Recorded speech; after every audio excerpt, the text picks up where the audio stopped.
Hi folks, this is Steve from the Pistol Place and welcome to this video review of the C1 Airsoft pistol. This is a metal spring-powered 6mm replica of the Colt 1908 vest pocket pistol. Now, I usually start these video reviews by talking about the manufacturer of the replica, but in this case I don't know who the manufacturer is. The C1 comes in a fairly plain card box, which you can see here, picture of the gun on it, but what's missing is anything to say who the manufacturer is. And if you look around the box, there is no information about who makes this. So instructions on the back, specifications and safety warnings, but no information about the manufacturer. My assumption is this is a Chinese made gun, but I don't actually know who makes it. Well, we've got the box out, we might as well have a look at what it comes with. And what it comes with is a small bag of unidentified BBs. There's no manual, no anything else. What you get is a pistol and a bag of BBs. Alright, let's take a look at the pistol itself. As I say, a replica of the very tiny 1908 Colt vest pocket pistol. A very interesting pistol, a very nice pistol, and one that I don't think has been modelled by replicas often enough, so it is very nice to see a 6mm replica of it. The replica is mainly metal, it has good weight, it's actually very close to the weight of the original pistol. Handles well, feels good, feels fairly convincing when you pick it up. There are some plastic parts, the grips obviously. The trigger is also plastic, as is the magazine. Internal plastic parts, but apart from that, pretty much all metal. Let's have a look around the outside of the pistol. You can see that there's a manual safety here at the rear of the frame, but this is moulded in place. It doesn't work, it has no function at all. Likewise, the grip safety on the rear of the grip doesn't move, it's moulded in place, it doesn't do anything at all.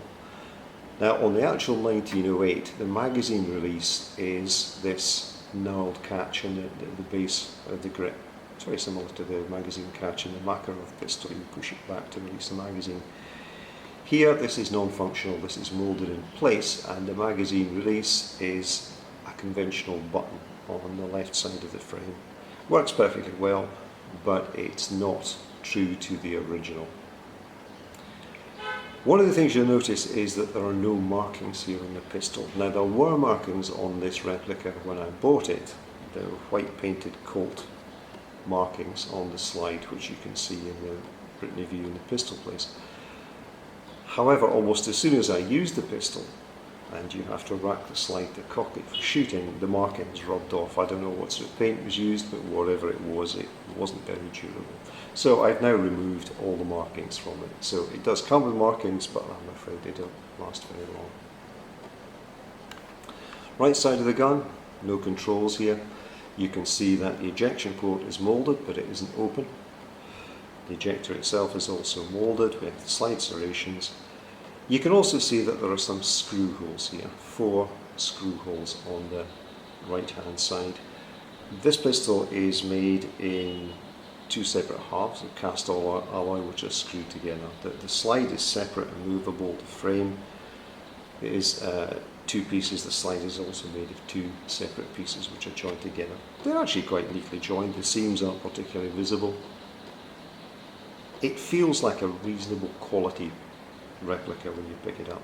You can see that the inner barrel is recessed. It's a very tiny inner barrel. It's just 2 inches long. Function, well, really all we have is the magazine. Pressing the magazine allows you to take the very tiny magazine out.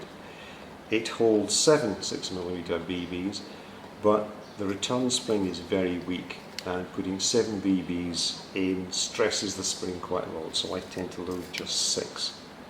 I have to say that while the rest of the replica feels fairly robust and fairly strong, the magazine doesn't particularly. It feels quite flimsy, it's plastic. I haven't had any problems with it so far, but I'm not convinced about how long that's going to last. The only other function we have is cocking and firing. Cocking is fairly simple. You pull back the slide and release it, and that cocks the pistol. You then pull the trigger, and it fires with a fairly subdued crack. Louder than I expected for a spring pistol.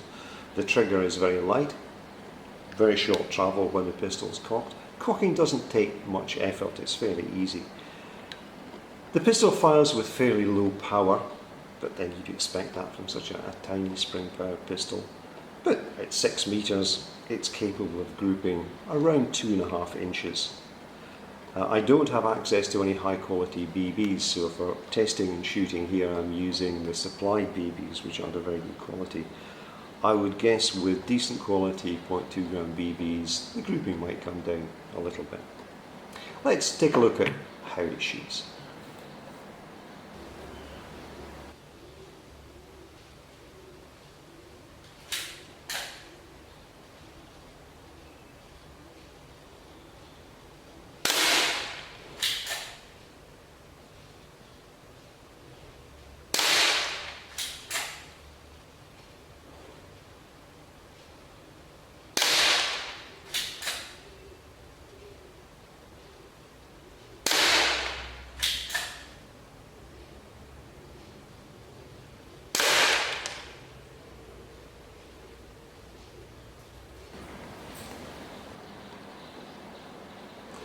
Okay, so as you can see, the C1 airsoft pistol shoots reasonably well. The grouping in the video there was just under 2.5 inches at 6 meters, which is fairly typical of what I'm seeing with this. It fires with a crack rather than a bang. There's obviously no felt recoil because it's a spring pistol, there's no blowback or anything like that. It's quite fun to shoot, I guess because it's so simple, it's so easy, you don't have to worry about gas or CO2 or anything else.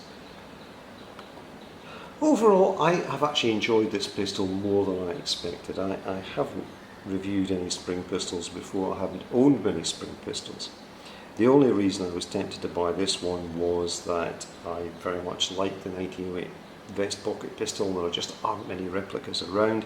This is a metal one and it feels good, and it was extraordinarily cheap. I paid under $5 for this. Even in other parts of the world you can buy it for certainly less than $10. For that money it represents really very good value. It's never going to be a target pistol, it's just a bit of fun, but it's actually quite a nice replica of a very historic pistol. If you have a 1911 in your collection, and I'm guessing most people do, this is a very nice companion to that because it was actually made just before the 1911, and you can see kind of a family resemblance if you put them next to each other. Overall, although it's a small, simple, cheap spring airsoft pistol, I'd recommend this one. If you can find one of these, and they seem to be marketed under a number of names. I've certainly seen them under the brand name Galaxy in the UK and the US. Galaxy appears to be exactly the same. Whoever manufactures the same Galaxies are being used by a consortium of Chinese companies. So if you can find one of these, I would recommend it. There are a lot worse pistols, and for the money that you pay for it, you get a lot of fun and a lot of enjoyment out of it. Okay, thanks for watching. Hope you enjoyed the review, and as ever you can find a full written review at pistolplace.com. Happy shooting.